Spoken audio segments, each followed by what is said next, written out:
कि बंगाल में बांग्लादेशी अवैध घुसपैठिए और रोहिंग्या अवैध घुसपैठिए का एक षड्यंत्र की तरह ममता बनर्जी के नेतृत्व में, सरकार के नेतृत्व में उनके आधार कार्ड बन रहे हैं। दिल्ली में जो मेड सर्वेंट हैं महिलाएं, वो बांग्लादेशी घूम रही हैं, काम कर रही हैं।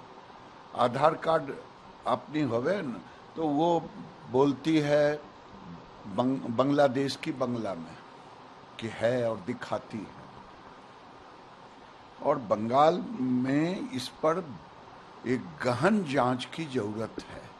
ममता बनर्जी वोट की लालच में अवैध घुसपैठियों को रेड कारपेट दे दी, जो भारत के लिए, बंगाल के लिए, बंगाल के माँ माटी मानुष की बात करने वाली ममता आज बंगाल के सारे अस्तित्व को खत्म कर रही है। इसीलिए मैंने कहा कि इस पर एक जांच होनी चाहिए।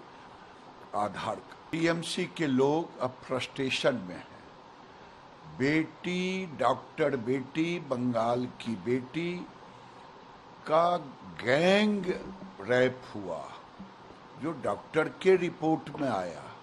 पुलिस ने सीबीआई को देने के तक उसका कहीं डायरी में नहीं लिखा।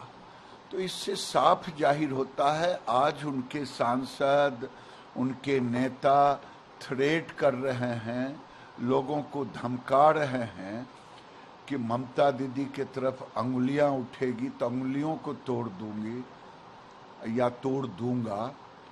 मैं कहना चाहता हूं, अब बंगाल का एक एक हाथ, एक एक लोगों की अंगुलियां ममता बनर्जी के तरफ जा रहा है कि ये गुंडों को प्रश्रय देती, बलात्कारियों को प्रश्रय देती, उसके सबूत को छुपाती, बलात्कारियों को बचाने का काम करती। इनको अब तक इस्तीफा देना चाहिए।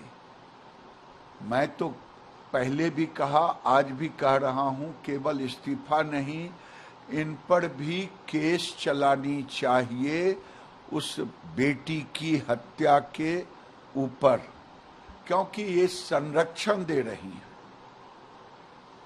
क्या कारण है? योगी जी मेरठ में घटना घटती है, पकड़े जाते हैं, यहाँ 5 दिनों, 6 दिनों, 7 दिनों तक ये और सबूत मिटा रही हैं। इससे साफ जाहिर होता है कि ममता बनर्जी उसमें संलिप्त है। लेकिन वो तो आरजी का दिया, उनको ही समन जा रहा है। लॉकेट चैटर्जी जो अन्य लीडर हो, उनके ऊपर इन लोगों ने बाकायदा पुलिस ने वहां पर वो कर दिया हुआ है, केस किया है। ये कोई ममता बनर्जी अगर अपने आप को कोरिया के राष्ट्रपति किम जोंग समझती है, ये किम जोंग वाली देश नहीं है, ये लोकतांत्रिक देश है। आप कितने पर केस करोगी? नहीं कर पाओगी। इमरजेंसी लगा था इंदिरा जी, कितने पर केस कर पाई? अंत में उठाना ही पड़ा।